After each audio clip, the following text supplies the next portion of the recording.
I didn't get that. Just your public. So the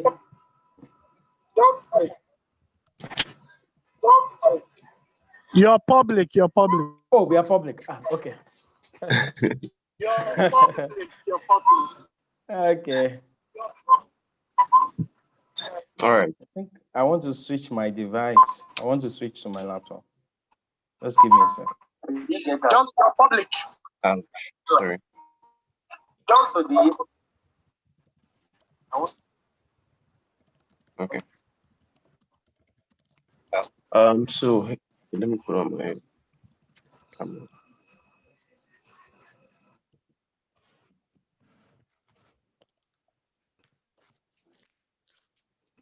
Hey guys, good afternoon. So, like I said, I'm Tej General Kampo. I'm a reporter for TechPoint Africa.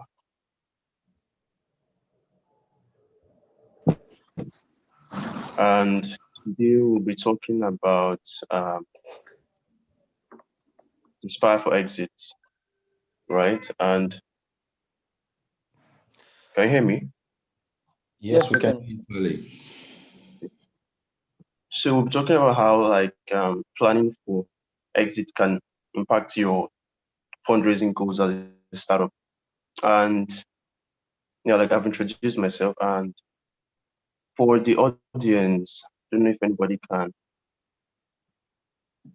If you're on YouTube Live, you can introduce yourself so we can do a quick shout out to you before we move on.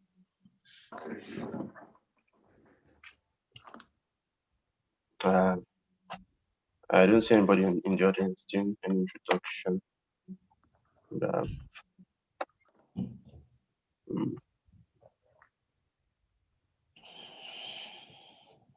Guys, just give me a minute, please.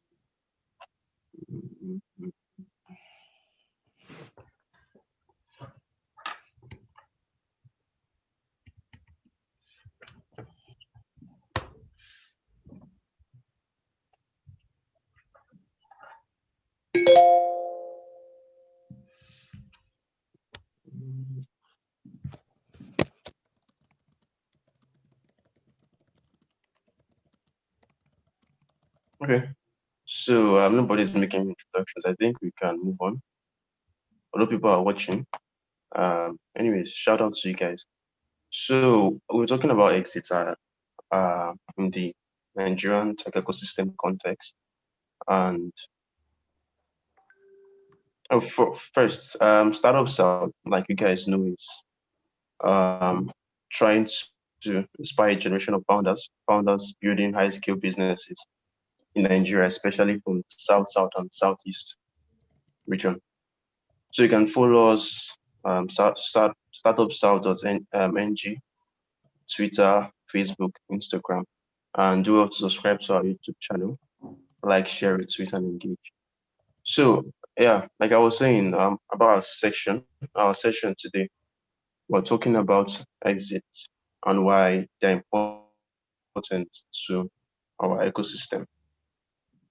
So most of us, we all know about the Paystack acquisition and everything. So just like an icebreaker, like, did you guys anticipate the Paystack acquisition before it happened? What are your thoughts on? And when you first heard the news, what did you feel some wave of excitement, or just like, did you think it was going to happen before it happened? And what was the general thought on it? Okay, sorry, let me just, Mr. Olaliko, please, yeah, you can go first. Okay, thanks. Hi everyone, and Tage, good afternoon. Yes, let me just quickly take a quick dive. Yes, I knew it was going to happen. When was what I could not place my tab on, put my tab on. I knew that, having some of this companies, Stripe, I think Tencent at the time, already invested in Paystack from the beginning, meant, these guys are strategic investors, and at some point would want to either mop up the company or use the company as a route to enter into Africa. Right. But I was pleasantly surprised that it happened way earlier than I actually thought. Okay. What about you, Mr. Yusuf? Okay. For me, I think late December, one of my predictions for the year is we are going to see an exit in 2020. And I heard about this stuff. I even know some guys that worked on them, and I knew Stripe was coming, and it's no brainer that that's the entry point for Stripe. So it wasn't a shock. It wasn't a surprise, but yeah, it was so. I heard about it even before it happened. But we are just glad it's a good win for the entire ecosystem. No matter how you think of it, it's a very major win. No, thank you. Mr. Koyemi. Yes, I share similar sentiments. And I think if anything, it's a very big win for the ecosystem. At least we have a, should I say, modern example of a startup that can go from something in 5 years and get acquired at the multi-million dollar valuation, which is what I think is the next set of validation that everyone needed to know that yes, Africa is viable. And this is just not important for investors. I mean, a lot of people talk about like it's increased investor appetite. I also think in terms of entrepreneur appetite as well, it's done a lot of good there. At least young folks can see some guys who now have tens of millions of dollars, right? And just a couple of less than maybe a decade ago, they were probably still in school, you know. It makes people to be more serious and more intentional about what they're trying to build. And I think that's a good one. Okay. Yeah, thanks for that. Before we move on, to the audience watching, Olaliko and Opeyemi founded Jobberman in 2009, right? I think that was like more than a decade ago. And they sold Jobberman in 2015, right? 2015, am I right? Am I correct? Am I wrong? 20. Yeah, so it's a lot of packed. Yes, we sold, yeah, in 2015. We sold to Ringia One Africa Media, our holding company, in 2015. Yes. Okay. So you guys know, I mean, the importance of having two of them on board. For Mr. Adewale, he runs TechPoint Africa, but kind of left late last year. And I mean, for someone that's been covering the space for quite some time, he also needs experience to understand why exits are important. And in his own perspective, why he left TechPoint Africa to start Talent QL with Mr. Opeyemi too. So actually all these guys are like connected. They're connected. I know you guys are like friends from I don't know when you guys met each other, but I'm sure you guys are friends and all that. So yeah, moving forward, I just wanted to, I mean, still on the Paystack issue and everything. We know like guys will be trying to enter into the ecosystem and trying to build stuff and all that. But I mean, when you're like building first of all, and you have at the back of your mind now, you want to like exit, you want to cash out like Paystack. Is that a good or a bad thing? Like, should you set up your startup to, as in, with the end goal, to exit? So I'm Mr. Poem, you can take. Yeah, I would say there's no right answer, right or wrong answer to that question. And I mean, so just to start with, a lot of VCs in, say, for example, America might want you to take it to IPO level, your business to IPO level, which is when they get the biggest returns anyways, right? We all know that. That's one. But then the reality is all startups are not born the same or created the same. There are models that might, merit better from an acquisition, and VCs can get their money back faster, and the entrepreneur also get that experience and can go on to create something bigger in the future, or invest some of that money back into the ecosystem, which we saw in like PayPal, going to eBay, and we've seen the wonderful stuff that the PayPal mafia, Max Levchin, Reid Hoffman, Peter Thiel, Elon Musk, all these guys, we've seen the great stuff that they've done in the Ketra Boy, we've seen the great stuff that they've done in the space. So when you look at it from a Nigerian lens as well, I would say just build with an understanding of one or two exit opportunities in mind. And the exit opportunities could be selling to someone, it could be going IPO, it could be also becoming so cash rich that you can continue to pay your investors for the rest of their lives. Okay, Mr. Adewale. So I think I share the same sentiment with Okwe, which is at the end of the day, whenever you're building a business, there has to be an exit point. So your exit just depends on different things. And what I always tell people is you need to know what you're building from beginning. Uh, if you're building a small business, a small medium enterprise businesses, it's fine. And you can build it like, oh, okay, all I want to just focus on making it a legacy, which is fine. Grow from friends and family to you now start generating revenue. Then you get some loans, get some, that's fine.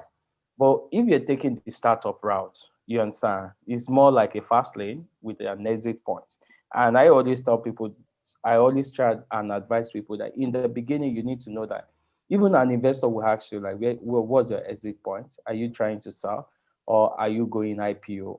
So we all need to understand that it's not emotional, no sentiment, nothing too personal from it. Just know what you are building. And I see a lot of people trying to say, oh, investor is coming, they're trying to take all my equity off the table, or I don't want to sell. This is everybody is coming to sell to sell. Well, if you're building a startup, sometimes startup dies because of funds. And sometimes people that want to give you funds are not coming to joke with you. They're not coming with emotions. They are coming with, there had to be, what's it called? There had to be a return. So sometimes I don't think there's anything wrong with building with an exit in mind. There's nothing wrong in it. And I mean, everybody should have an exit. But if you're building a business that is going to be legacy, that's totally fine. But don't go and take investor money. I know some cases that have been in our ecosystem that a lot of people talk that some businesses, they took some money and you now see some PE guys coming to say, oh, they're taking over your company. As much as we are too emotional about this thing, share this sentiment like, oh, okay, he's been building this thing for years. Some money you took as well. These people want, they're not charity organization. They are not charity organization that will give you grant. But these guys, they are not. They want return. And even you as a founder, if you don't want, if you can't deliver, they will just get you an exit out of the company. So that's just my own view. Thank you. Mr. Olaliko. Okay. I mean, these are my two bosses, right? So, coming after them is almost like there's pretty much nothing to say. But the truth is, there are different ways to build a company, right? There are different ways to scale a company. So it's very important that you have that, you answer that question, at the beginning, to a larger extent. Are you building to sell? Are you building to, to make it a legacy company? Are you building it because you want to keep everything to yourself and, you want to make a lot of money? I think these are very key questions that you need to ask from the word go, because technically your key performance indicators, would be largely affected by those choices, right? And more importantly, even the industry that you play in. So if you're in an industry where, for an investor to acquire you, unit growth is very key, irrespective of whether you're profitable or not, right? So, that thought might be there along the lines of, say, a company, for example, an entrepreneur that wants to build a legacy company and is really concerned about how he's going to pay the next salary and the next salary. So revenue or profit becomes extremely important. And, at different stages in the life cycle of a company, right, you might not be able to combine the both. You might probably not be able to be profitable and at the same time, be growing rapidly, right? So it is not in short, it's a very good strategic question to ask yourself at the point of actually starting the company. So you also understand if you're going to raise funds, like, Wally mentioned, or whether you're not raising funds. Even if you're raising funds, how do you raise these funds so that your exit, makes a lot of sense at the end, not raising, let's say at 60% of the company's, selling 60% equity from day one, and you being stuck somewhere in the middle. All right. Thanks for that. So I have a question. So I think it's only like Jumia that has IPO'd as like an African company in quotes, and InterSwitch is in the process of doing so. So the route to IPO is kind of late for African startups and for Nigerian startups. Let me know it's African startups because yeah. So for Nigerian startups, like when you're building out, you hardly think of going public because it has not happened. Like there is no example to be like, okay, so these guys went public, so I can go public. So what we do is tend to settle for acquisitions. But now we don't have the big companies that can acquire the smaller ones. In Paystack's example now, it was Stripe that acquired Paystack, right? It wasn't InterSwitch, for example, that acquired Paystack.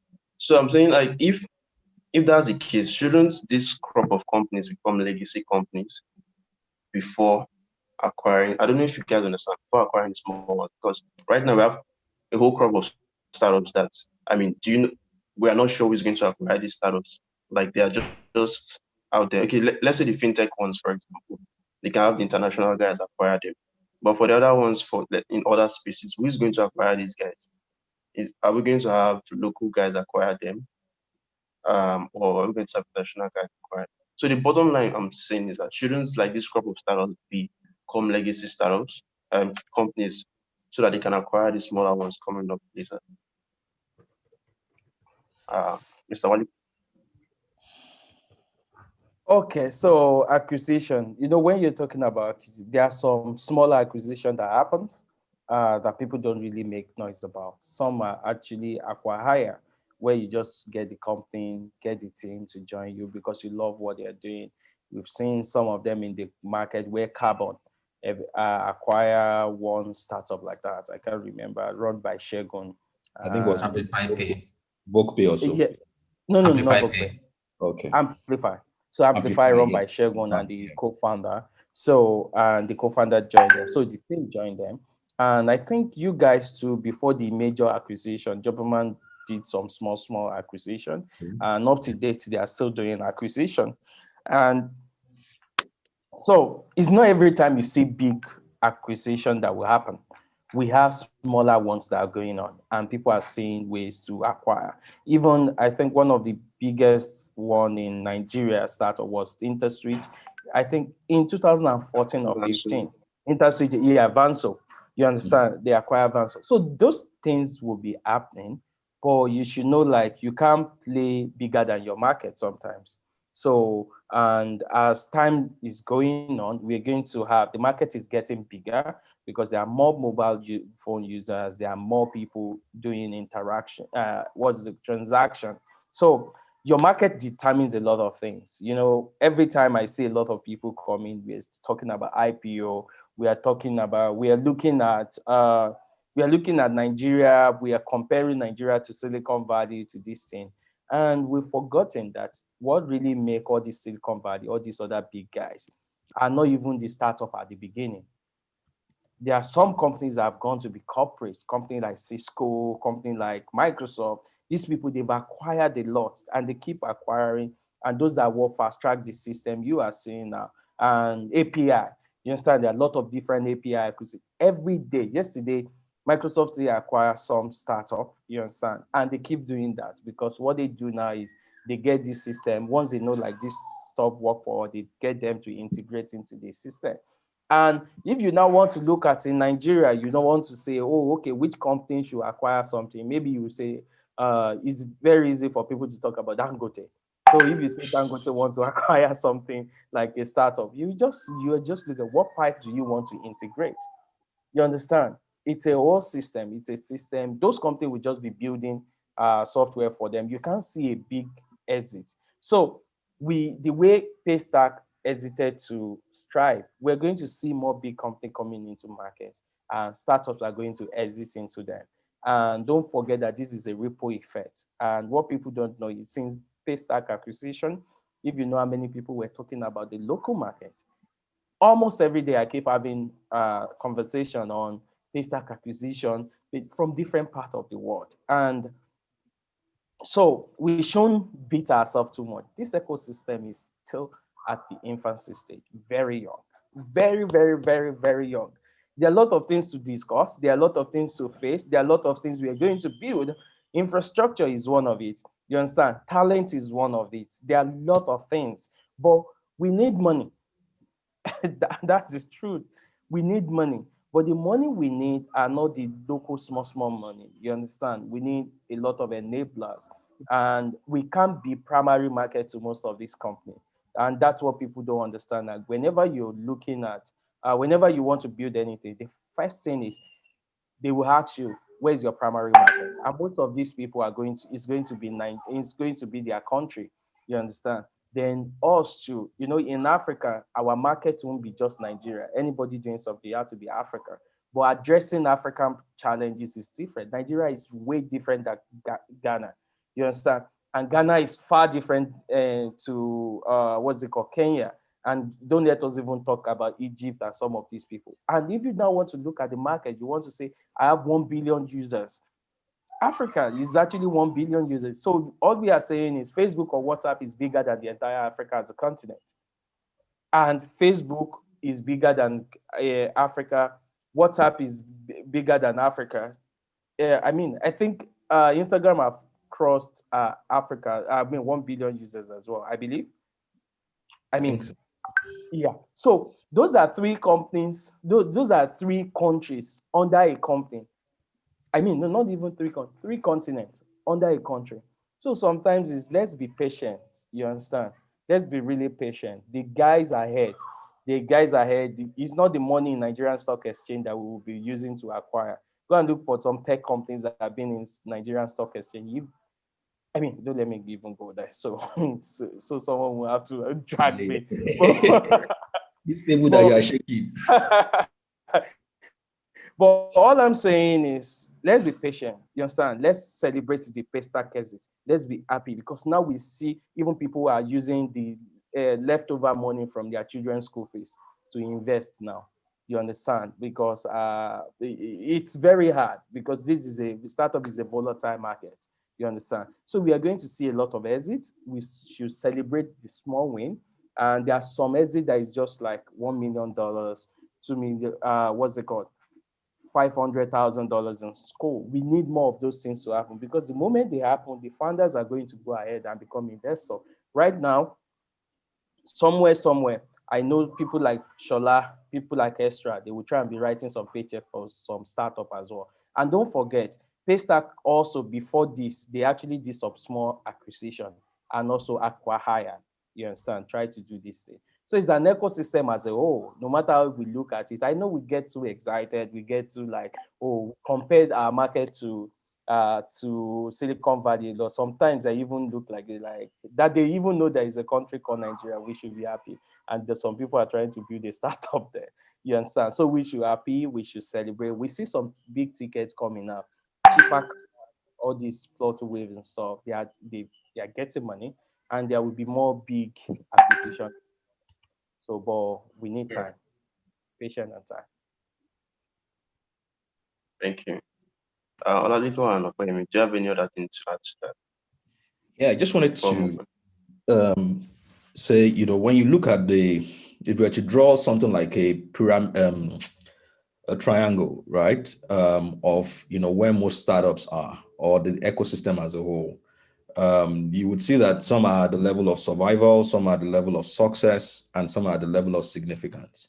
Before we begin to see a lot of, like big ticket, massive acquire, within the Nigerian system, right? Number one, you have to also remember that we are segmenting all the way to tech, right? If you look at maybe other businesses, I can bet that there's a lot of, acquire that is happening there, probably in construction, in agriculture and the likes. But if you narrow down to tech, right, a lot of the companies that we have in tech, and just like Wale said, a lot of the companies that we have in tech are still at that survival stage, right?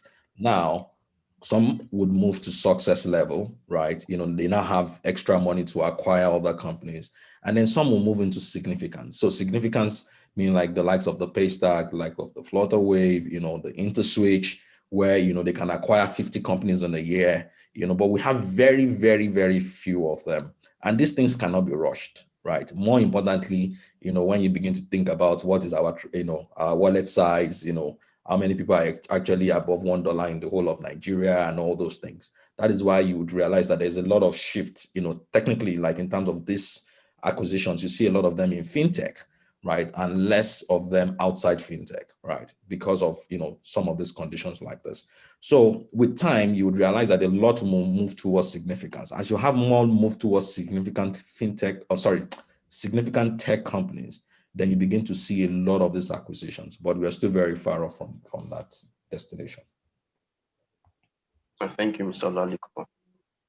So, Kwame, do you have anything to add?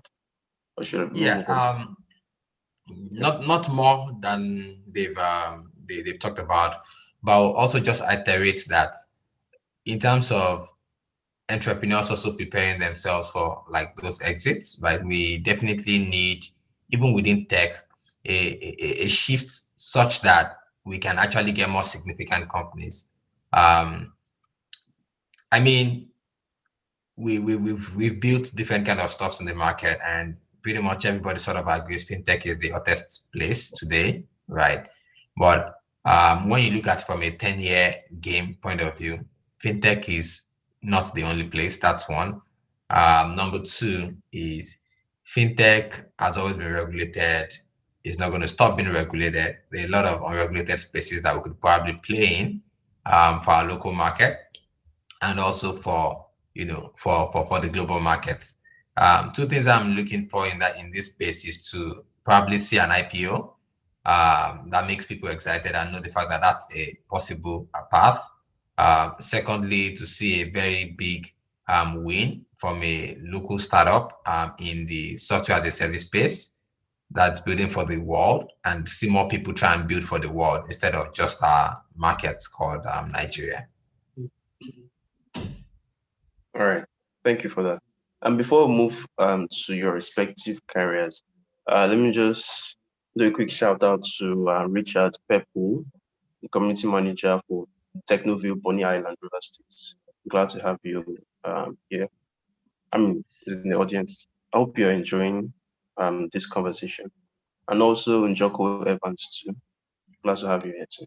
So okay, Glory, glad to have you here too. All right. So personally, so like talking about your respective careers for Okoyemi and Laliko, when you guys like started out with Jobberman, did you like think? I mean, that was 2009, right? So I don't think maybe you guys would have thought about it. But let me just ask: did you think about selling your company, or you're building to make it a legacy company? Okpa, do you want to go first? Okay. I think we're doing it clockwise, then counterclockwise back to the way. Okay, so I'll go first. Okay, so the answer is no, right? We pretty much set out to be the biggest and dominant job board in Africa, to be everywhere in Africa. In fact, I think if I remember our goal, the way we kind of wrote it in a very good way was we wanted there to be a Jobberman in every single African country. We wanted us to be that leader that helps people get jobs in Africa. I think I would say I'll give us a 70% on that, because we eventually became the dominant player in Africa, but we didn't eventually end up having a Jobberman brand in every African country. Largely, of course, because we exited, right? Because we sold, right? And so that's one of the interesting parts of when you think about like exits. You might have a dream today, but you have to kind of align your dreams at some point to your potential buyer if you exit through the buying process, and even sometimes to your stakeholders, even on the IPO level, because except you have like some really strong control, even after an IPO, you pretty much are at the behest of your shareholders who would demand some level of responsibility or some level of alignment with what they expect of such a platform in the market. Yeah. Okay. Yeah. So Just add to that, Laliko. I think Okwe kind of just captured, everything, right? Sometimes you're moving on, the express, thinking that, that is what you're doing, and all of a sudden someone just jumps right in front of you. I mean, not to cause an accident, but just to tell you that, oh, you know what? Why don't you just leave this your car and get into a jet, and let's move faster, right? So such things happen. Yeah, and I guess that was one of the scenarios that played out in our own case. Okay. So so my second question, the amount was undisclosed, right? And I mean, I actually checked like the backlog of acquisitions that have happened over the years, and most of them went undisclosed. Or are undisclosed. And when you compare it to more mature markets, let's say the US or Europe, so that those guys actually talk about the numbers, right? So is there any how do I, so why is it that the numbers are hidden in this market? For example, InterSwitch and Vanso, I think it was 15 billion naira or something. Conga's acquisition was undisclosed, amplified to Jobberman, Top Check. So I mean, there are lots of acquisitions that went on. So why do you think that's the case in this market, Mr. Wali?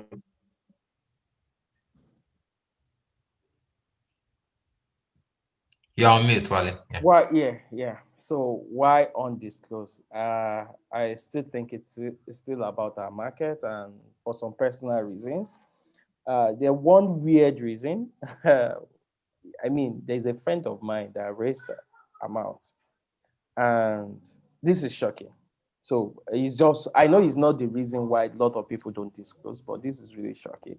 Like, he told me that the reason they didn't do announcement was because of kidnapping. He told me they recently just paid a ransom for, and that same company, like a month after, I still heard that they kidnapped someone in that company. You understand? So I know that's not something we are all expecting, you understand, but it's different because the moment I heard that, I was like, oh, this is crazy. So, but there's other reasons. Other reason is sometimes the deal, the people involved, they don't want to disclose it for some reasons. So some special reasons. And also, one of the reasons why company like Stripe discloses for PayPal, for Paystack, is because when we are seeing a lot of these international companies coming, because it's also a valuation game for them as well. I think they raised like 1 point something billion after the round, right? Guys, they raised like 1 point something billion after Just the before the round. round. Stripe. Just before the round. Just before the round. You understand? So some of these things are publicly disclosed. You have to disclose it because you file them in the what's it called? S-filings. With SEC. At the SEC, yeah. So you file, yes. So you file all those things with SEC and everything. But in Nigeria, there are just a lot of weird reasons. I used to force people. I know transparency is key, and one of the reasons why we disclose even the rand, because I was scared.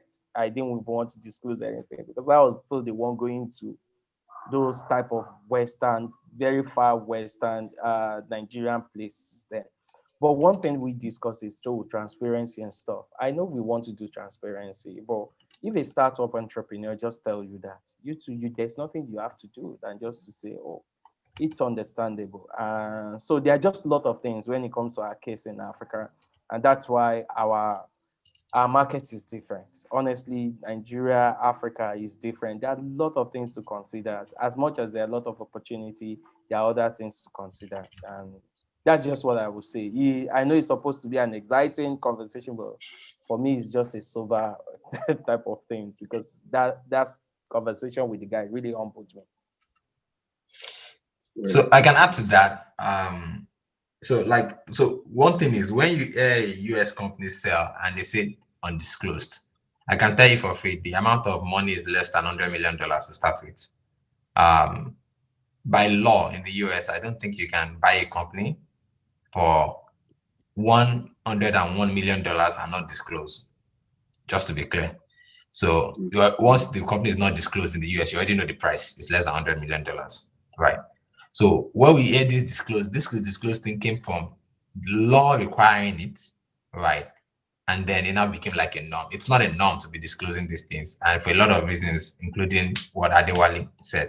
Now to the Nigerian side, what deals you are going to hear first thing that forces disclosure is if the buyer wants to disclose, right? If the buyer wants to disclose, then disclosure is going to happen. So in a lot of cases, the buyer does not want to disclose. So like in the case of Jobberman, for example, we raised over $5 million, right?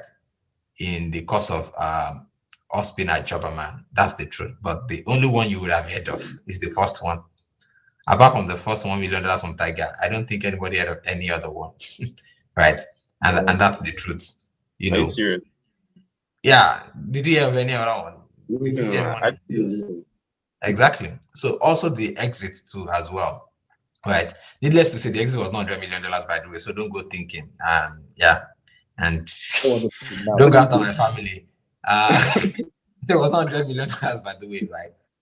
It was much more less than that, but for the similar reasons too as well. Investor not wanting to disclose, the entrepreneur not wanting that attention, right? And that's why we don't disclose. And when you think about a lot of companies today, also in Nigeria, so a good example would be like Google Host. You don't hear any disclosure about our revenues or whatnot, right? You know, the law doesn't require us to disclose, so nobody needs to know. You know, except if you ask privately, you know. But yeah, disclosure sometimes can put into issues like Adewale mentioned. But I think hopefully, I think a lot of us hopefully at some point will come out to disclose more. I think disclosing more overall is good for the ecosystem, right? Inspires people to do more stuff, inspires people to know the opportunities.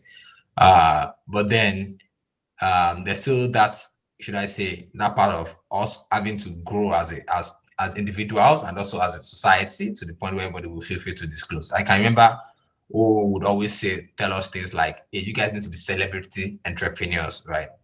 You know, Nigerians don't want to be celebrity entrepreneurs. It's only until maybe recently that Instagram and stuff has kind of changed the way people think about wealth, and then, you know, people want to show wealth. But you find it rare in the tech space. Like, have you seen Shola anyway? Have you seen Ezra anyway? And at least those are people that we know the amount already, right? You're not gonna. Everybody just kind of stays calm and, you know, and out of the spotlight as much as possible. Even they might talk about numbers of their company, but they don't try and reflect on their own personal selves for a lot of reasons, including safety, like Adewale said. Okay. Mr. Oliko, do you want to add to that? I mean, technically nothing to add. You know, all the words they've said is of gold. So. Okay. All right. So, Mr. Wale, I mean, talking about your own exit from TechPoint Africa, I mean, it's not the traditional exit thing we're talking about, but personally, like, what drove your decision to leave the company to start another one? Is it that you did not see any part of exit for TechPoint? So full disclosure, Yeah. I'm still part of the company. I'm not leaving. I'm not packing my bag to leave. Yeah, I founded and co-founded the company. So you're still not leaving, except Okwe and they can want to give me money. Huh? Okay. So, but a thing for me is I look at what we're building at TechPoint, and I realize, like, I have some people on my team that even understand it better than I do. And over the years, we built trust. They know how to shape this. Sometimes I even make some calls and I realize, like, oh, these people even have deeper and better understanding of it than myself. So what I just did is TechPoint as a whole, I stepped back from TechPoint, but the company that owns TechPoint, which is Tech Premier, as I'm still involved in the company. You understand? So I stepped down because also media integrity is very important, and I don't want to be once I'm now an outsider. You understand? I don't want to be influencing what TechPoint is doing. You understand? As a media company, it's very, very, very important. And also, full disclosure, you were the one that even wrote about when we did our announcement. I didn't even see the story before it went live. And some people don't even understand that. Whenever they called us trying to say, oh, to influence stories, I like to tell them, like, I myself, I don't get to see this because my company has independent and they can run the company, they can run the vision to be what we want to do. Mine is just to be on the board and be more of a director level to give a lot of direction and everything. And I look at what we're building at NQL and I realize like, oh, this is something that I have an interest in that I wanted to do for a while. And it's a course. So I decided to say, let me champion this, let me run this as well. Because I believe in what we're doing. And I realized like, oh, at the end of the day, it's all about building stuff with people that believe in you, people that trust you. And that's one thing we've established at TechPoint and Tech Premier as a whole. And I'm always trying to build right here. And, you know, when I try to say, this is what I want to do, the team are able to do it. So that's just what Exit is. And also, a thing that I've discovered that happened in the market is, and we are going to see more of them this year as well. And when we want to talk about Exit, that's what's going to happen, because entrepreneurs that built something, that made mistakes, you understand, they will still come back and build some other things. That's how it happened. When you look at the PayPal mafia that Lekon mentioned and stuff, you realize like people like Elon Musk, they come back to build something. You understand? People like Eric Hoffman, the LinkedIn, all these guys, they keep coming back. Everybody had to build something because you realize like the energy is still there. And these gentlemen on this call too, I know they are still building something. So everybody keep building it because this is our market. This is the market we understand. And this is where we belong. And you know, there are some mistakes you've made in the past that you're not going to make again. You understand? It's just very easy for you to go into the market. And that's not saying you're not going to make another mistakes again, but it's not the same mistake like the previous one. So that's just it for me. What are we building? How can we build? And also I look at TechPoint, I realize like I have nothing much for now to offer. You understand? Especially when it comes to the operation. I've exited, you know, like since April, even before COVID just announced in November. I've stepped back and I keep waking up every day playing PS, and I realized that, dude, what am I doing? So I got bored. To be honest, the honest truth was I got bored and I started playing at another idea, and that's how it works. So we're going to also seeing other serial entrepreneurs in the market is actually crucial for growth in the market, because by this time around, people won't, even investors from everywhere, they will know that you've built something before. They will know like you have a raise around. You understand? It was over. And they see it at the early stage like that. At the early stage, it's very hard for people to raise any fund at the early stage.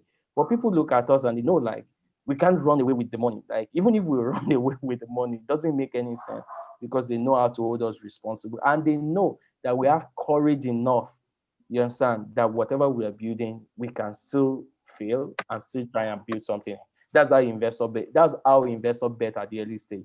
That's why it's always family and friends. But now we see early stage investor coming at the early stage. So it's always good to have other founders that have gone ahead still come back to build. And you see someone like Sim Shagai, you understand? So he came to a market like education market has been a market whereby it's slow, you understand? Most of the startup in that space, all they do is just to raise grants, get grants and stuff. And Sim came to that industry and he hit the industry like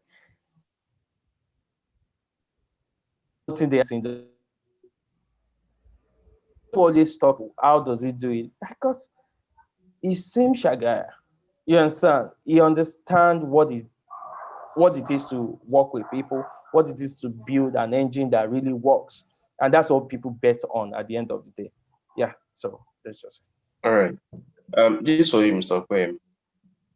So for Talent Q, I mean, the theme is building for exit. So do you guys have any exit strategy in mind right now? Is it IPO, or you want to be acquired by, let's say, Andela or any other bigger company, something like that? I know you want to like disclose just give the audience some stuff. Remember that I'm your friend, though. Before you respond, Well, my should I say my instant answer would have been you would have to ask Adewale, right? Because Adewale is should I say is the brain of this project. This is also a very big cost for me.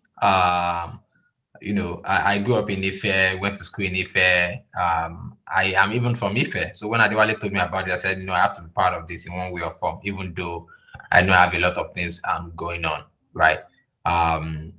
So in a lot of ways, I'm a founding investor more than a co-founder, right? But with the little myself and Adewale have aligned on, I would say the preferred exit is to IPO. And the reason is because when you build for a cause, especially when you build for a cause, it's not really just about the monetary benefit. You build because it needs to exist, right?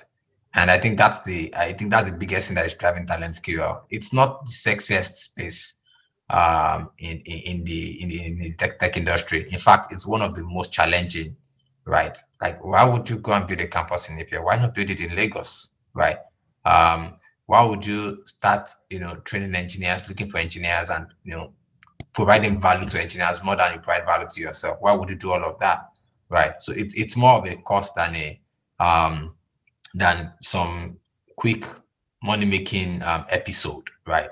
And as a result, IPO seems like the best cost for us, where we grow, scale this thing beyond just one location to multiple locations in Nigeria, to outside of Africa, transforming lives, transforming cities, right? And and pretty much creating livelihoods. I think that's super, super important, and we definitely need to take that for the long haul. It might be a 15-year journey, but whatever it takes. Yeah. Okay. I mean, like what Mr. Olalekan said something. Was it you about, when Jabon first started and wanted to be the largest recruitment site in Africa and everything? Yeah. Yeah, and along the line, something happened, and anyways, my point is, like, once Something Talentscale, happened again. yeah, there's a probability. I mean, let's say you guys now get like a $10 or $20 million, I don't know, exit. What do you think? You think, so life is very dynamic, and things like something can happen anytime. Right? Things happen from time to time. I would say I would still say Adewale is the best person to speak at this, but if I should take a shot at it, my answer would be that if there is someone that is also aligned towards that greater mission, right, that we set out to achieve, right, then something can happen, right? But if the person is not going to be aligned and is probably going to kill that vision, so for example, let me give you a weird answer, a weird scenario. So we built 10,000 engineers out in Nigeria, and they are working globally, right, earning good forex for the country. Then someone wants to buy the company for the sole purpose of now going to replicate those 10,000 engineers in Nigeria, replicate that in some other country or continent, right? And let's go for these engineers, right? Because they're cleaning up, they're trying to kind of make the operations faster and better. Is this something that we would really want to do? It's something that would definitely be very conflicting for us, and that's how we think about it. Because, like I said, it's not just about the money, right? So, but that being said, anything can happen. Not just something, anything can happen. Yeah. or did you have anything to add to that? Yeah, I think. Sorry, my mic is on mute. No, we can hear you. We can hear you. Oh, okay. So I think Okpa did justice to that, because one thing you should know is we are doing this with a mission. We know what we wanted to do. What we are trying to do is decentralized, I'm sorry, democratize and guys. I'm coming. decentralize. Give me a minute. Okay. So I think I can still talk. We have audience. I think so too. Yeah. So You're talking about let's just give him a minute. Centralizing. Okay. I want to build up another question. Yeah. So you want to build his accent. So let's just wait for him. I see like.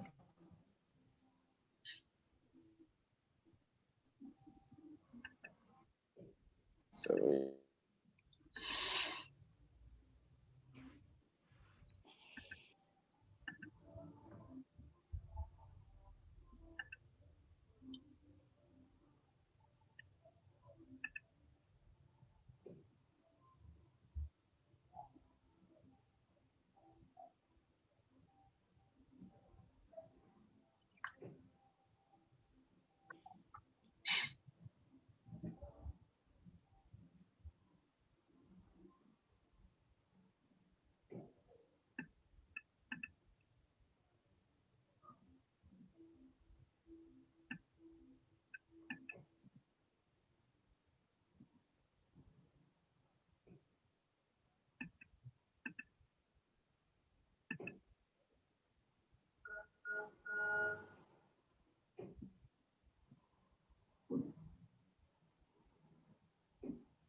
okay, Sorry, guys, that's more about than a minute. something. I was about to blow your call. That's more than a minute.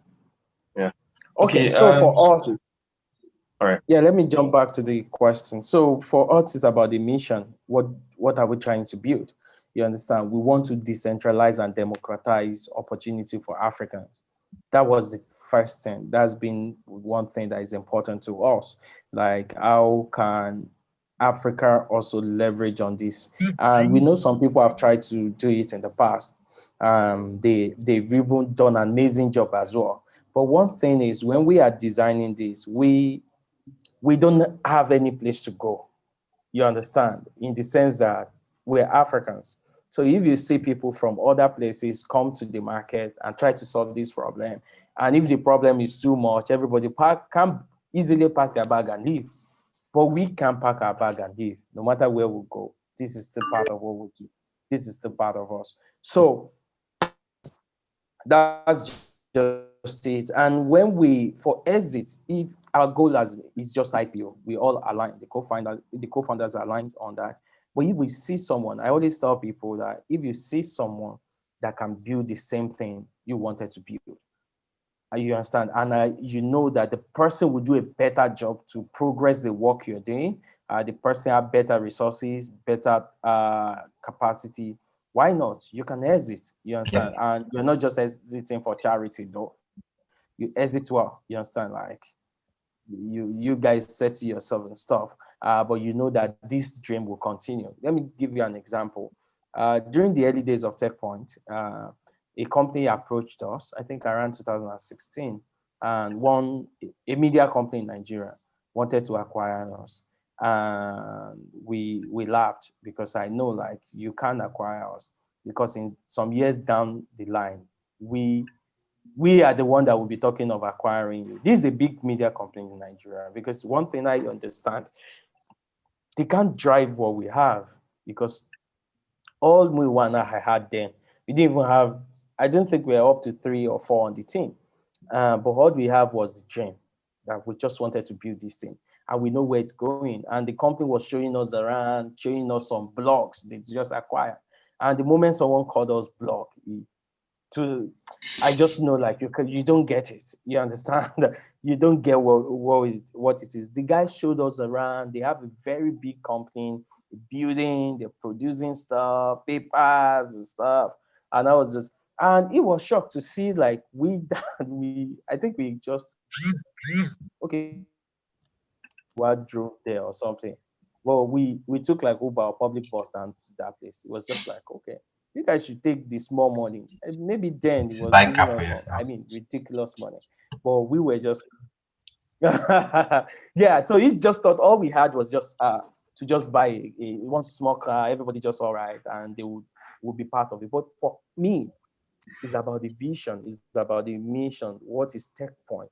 You understand? Then, like, how can we give information? How can the guy from Yola or a guy from Kaduna just gets information and say, I'm inspired because of this information. I learned about other entrepreneurs because I know some people can do it. I can do it as well. So those are things. And that's the same thing for Talent Cure.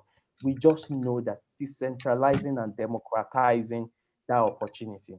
How can we, I have a weird theory, which is just, I know like in the next 5 to 10 years, more than, we are going to have more than 50% tech workers. The global workers are going to be 50% like tech workers in the world. And 1 in every 10 tech workers are going to be Africans. You understand? And we want to be the one to deliver those talents. You understand? We want to be the one that will deliver that opportunity. So that mission is what is driving us. And every day we keep making mistakes. We are happy with the mistake because we learn from it.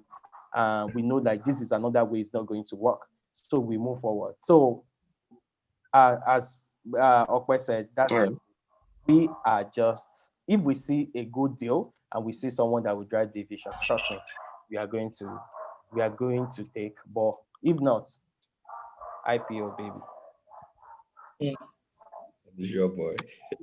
Mr. Olaliko, how about the company? Okay, pardon me if I don't have it off the top of my head, but you can tell us about it. And are you building towards exit?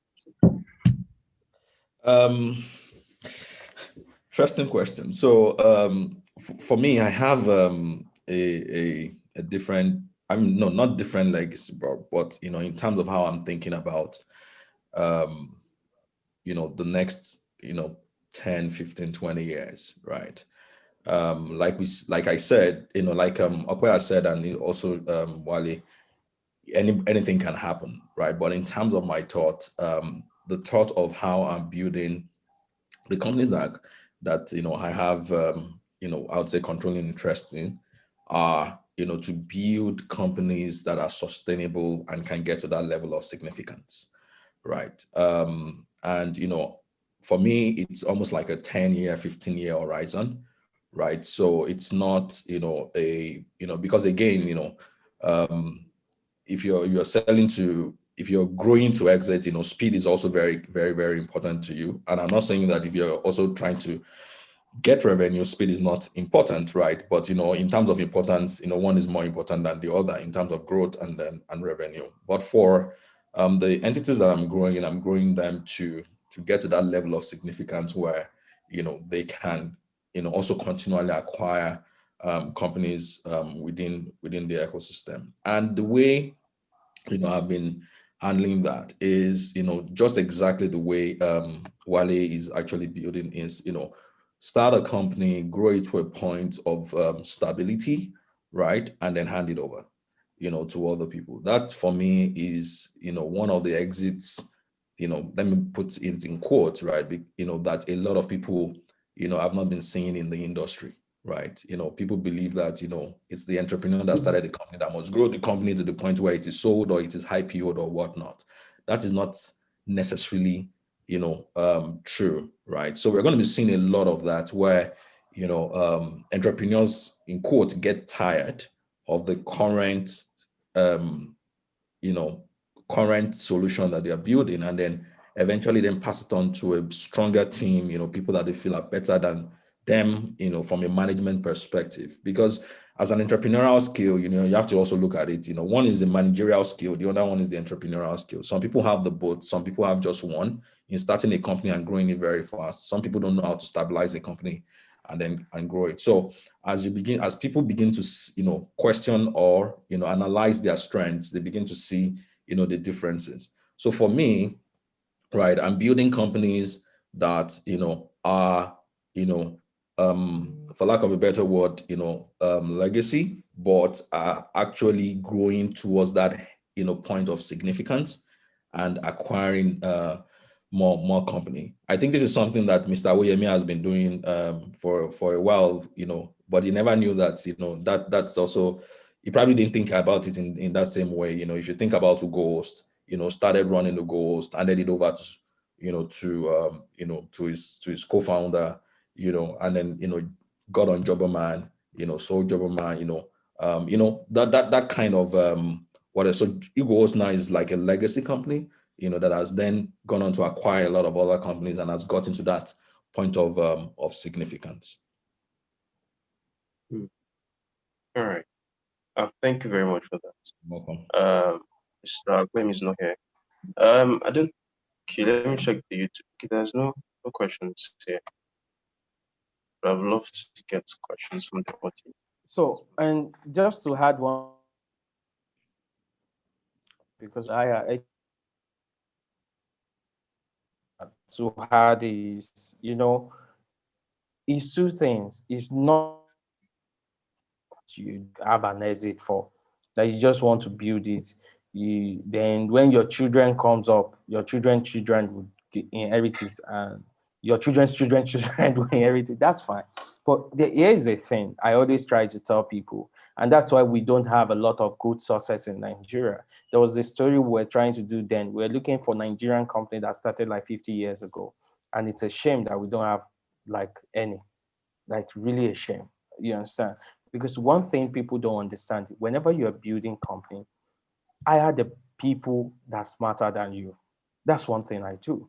You understand? And I hire people that are smarter than me, people that have passion for that thing, that can teach me. You understand? Because if you're the smartest person in the room whenever you guys are doing a meeting, then it doesn't make sense. Because your job is one thing, the vision and the mission. Just be reminding them, and also go and get money for the company to be running. Those are your jobs. So, but when it comes to operation, you get people, maybe because you just want to make sure they are the one, you're just pushing them around to do this, to do that. I don't like that. I never like that. But so, and that's one thing. When the company even get to a place, know when to step back, know when to leave the ship for them to pilot, know when to sit back. You understand? And that's why we see a lot of companies that are dead, and that's why some of these companies that we see online, that we see a lot of PE coming and say, you can't actually drive this. And the founders take it so personal. No, don't take it personal. Because there are some people that are built to drive something like this, that are built to drive growth. So know when your job is to get those right people, you understand? And we have something in Nigeria. I don't really know if it's an ego or it's an African thing. Like, people prefer a company to die than to get the right people to take that seat. You understand? You understand? Prefer you to that. For me, I just want to make money. You understand? And if I see smarter people, you understand,